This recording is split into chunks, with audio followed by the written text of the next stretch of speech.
आज ओडिशा शिक्षा स्वास्थ्य महिला और युव सशक्तिकरण विपर्यय परिचालना गमनागमन आदि क्षेत्र में अतुलनीय कार्य कर देश में पाई अग्रणी राज्यर परिचय।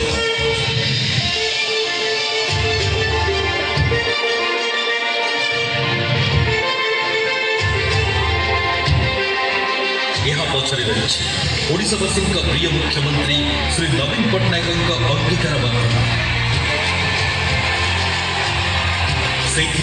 राज्यर समस्त जनसाधारण अनुप्रेरित समस्वर गाई उठुंट आमे गढ़ा नुआ ओडिशा।